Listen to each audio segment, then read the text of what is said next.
Em nome do Pai, do Filho, do Espírito Santo. Amém.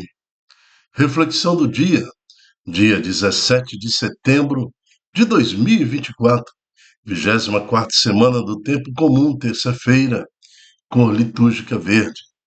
Santo do dia, São Roberto Bellarmino, bispo, cardeal e doutor da Igreja, século XVI, Itália, nascido em 4 de outubro de 1542.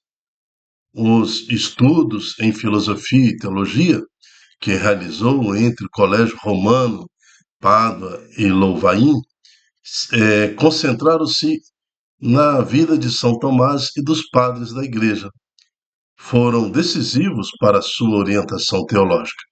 Ordenado sacerdote em 25 de março de 1570, em 3 de março de 1599, foi criado cardeal pelo Papa Clemente VIII. Em 18 de março de 1602, foi nomeado a ser bispo de Capua. Recebeu a ordenação episcopal em 21 de abril do mesmo ano. São Roberto Bellarmino, em seus últimos anos, compôs vários livros sobre espiritualidade, nos quais condensou o fruto de seus exercícios espirituais. Ao lê-los, o povo cristão, até o dia de hoje, recebe grande edificação. Morreu em Roma em 17 de setembro de 1621. O Papa Pio XI o beatificou em 1923 e canonizou em 1930 e o proclamou doutor da Igreja em 1931. São Roberto Bellarmino, bispo, cardeal e doutor da Igreja, rogai por nós, rogai pela sua Igreja, pela nossa Igreja, para que ela se permaneça santa na direção de Cristo. Amém. Primeira leitura em 1 Coríntios, capítulo 12, de 12 a 31. Nós estamos estudando o livro do 1 Coríntios já a segunda semana e nos traz grandes realidades sobre a igreja, sobre como a igreja primitiva pensava, a igreja apostólica.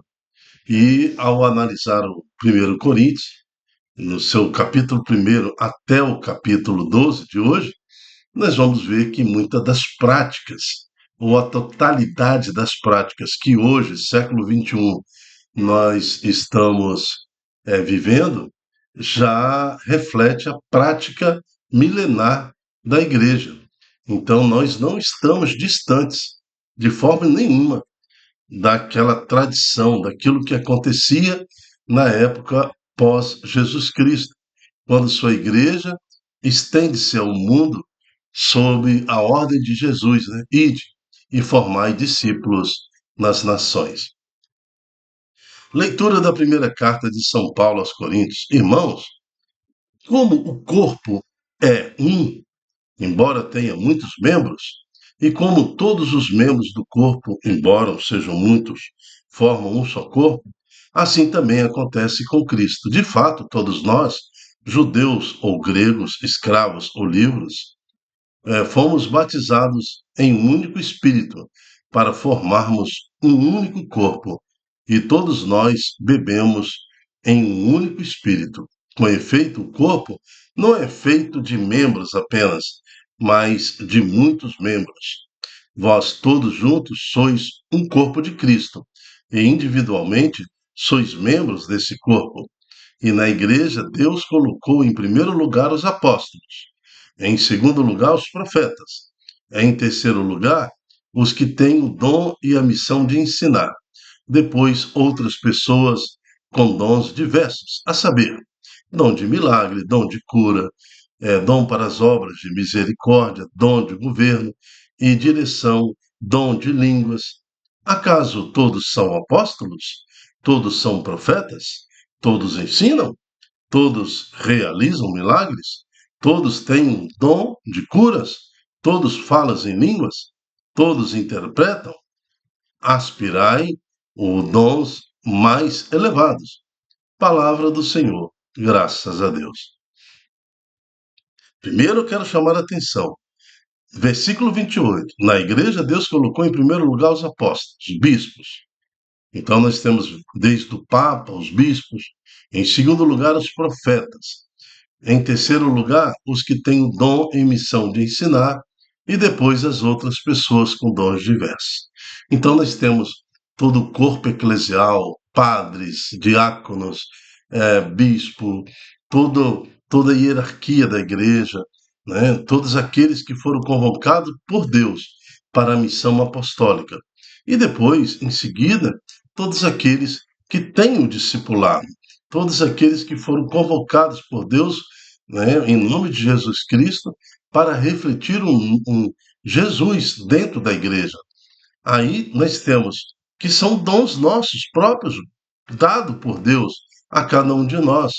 Dom de milagre, dom de curas, dom de obras da misericórdia, dom de governo e direção, dom de línguas, interpretação de línguas.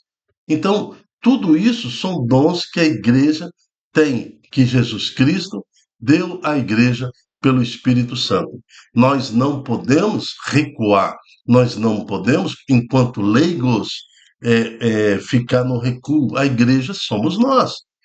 Nós temos que sair da zona de conforto. A igreja somos nós.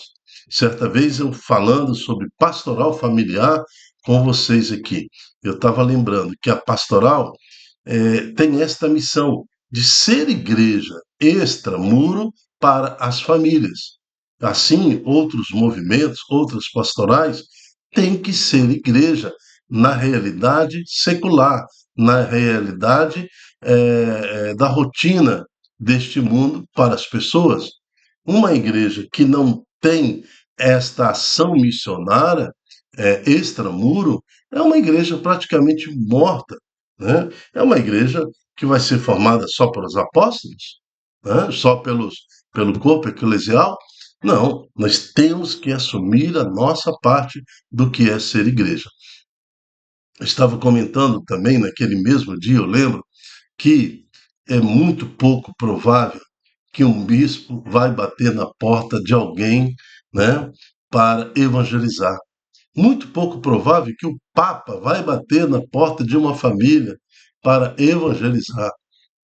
Então, é extremamente provável, se nós assumirmos a nossa missão como igreja, que um casal da pastoral familiar vai bater na porta de alguém da paróquia para evangelizar e para orar. Viu a dimensão?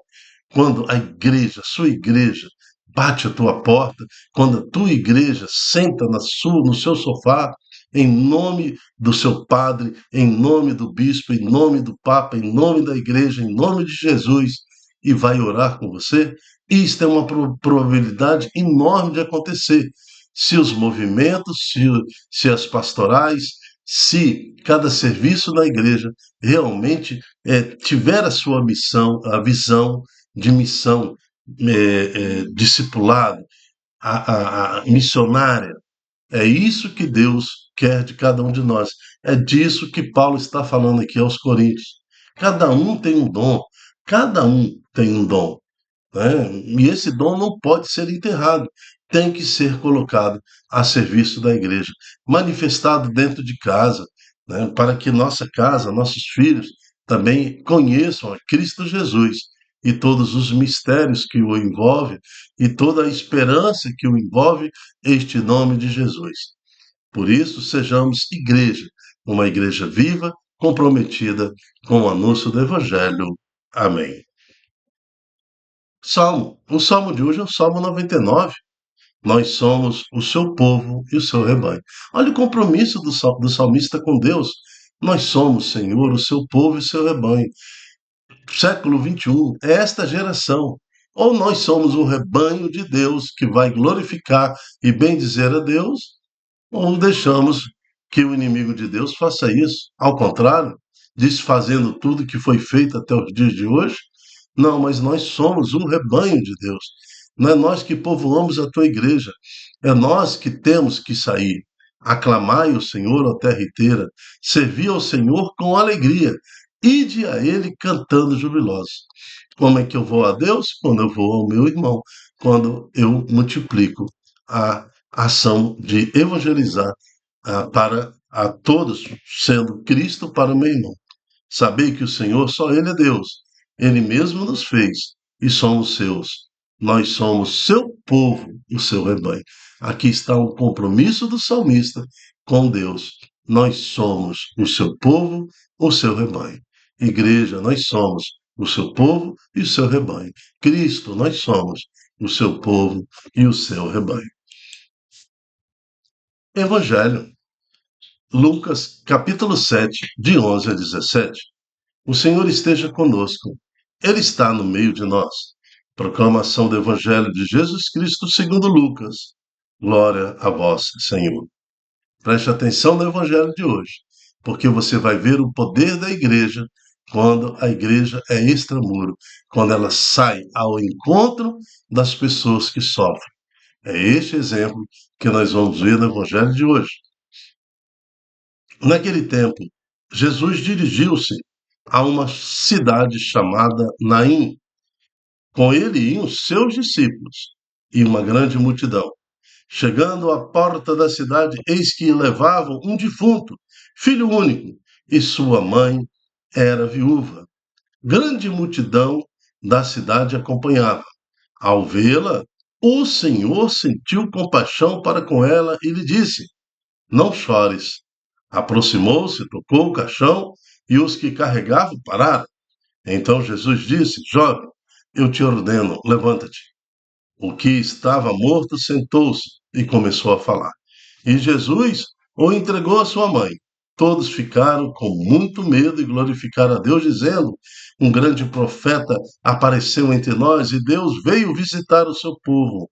E a notícia do fato espalhou-se pela Judéia inteira e por toda a redondeza. Palavra da salvação, glória a vós, Senhor.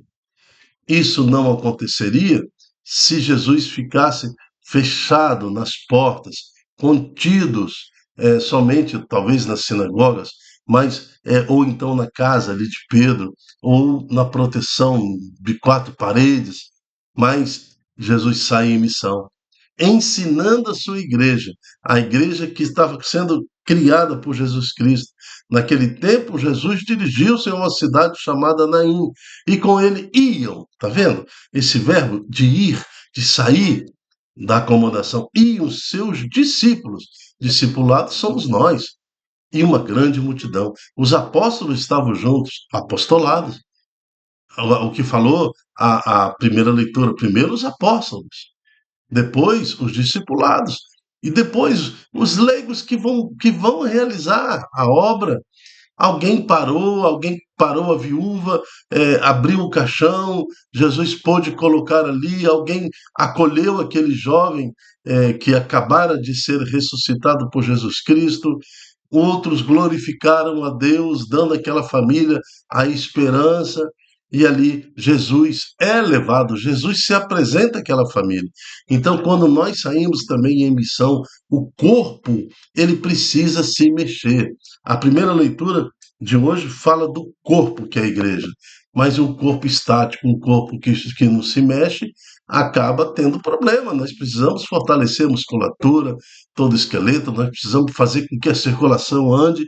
Então, o corpo tem que estar em movimento. E Cristo nos ensina isso no Evangelho de hoje. Em movimento, dirigiu-se a uma cidade chamada Naim. E com ele iam os apóstolos. E com Jesus, em caminhada, estavam seus discípulos e uma grande multidão. É nesse contexto que está a igreja a caminho, é nesse contexto que está a igreja que quer transformar, que quer ser extramuro, que quer modificar a vida das pessoas. E o Senhor conta com cada um de nós.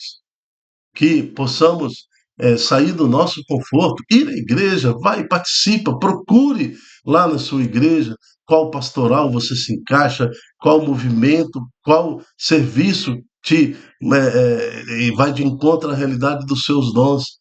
Entregue o que você sabe fazer a Deus, para que, em nome de Jesus, outros jovens mortos, defuntos, que estão aí perambulando de prazeres meramente humanos possam ressuscitar. Muitas viúvas e viúvos com o marido ou esposa completamente no mundo possam realmente se recuperar, possam ser restabelecidos. Deus precisa de cada um de nós. Seja você, como o Salmo fala hoje, né? O corpo, o povo que te glorifica, ó Senhor. Eu me chamo Dilton Góes. O nosso projeto chama-se Ai de mim se não evangelizar. Venha fazer parte dessa existência no Senhor. Reflexão do Dia é um programa diário com objetivo de estudo das palavras que compõem a liturgia do dia. Agora eu quero convidar você também para ser um profeta, anunciar essa boa nova, divulgando em suas redes sociais este estudo, esta pregação, para que mais corações possam ressuscitar em Cristo, possam compreender a existência do Senhor, a maravilha que é Cristo em nossos corações. Até a próxima, se Deus quiser. Tchau, tchau.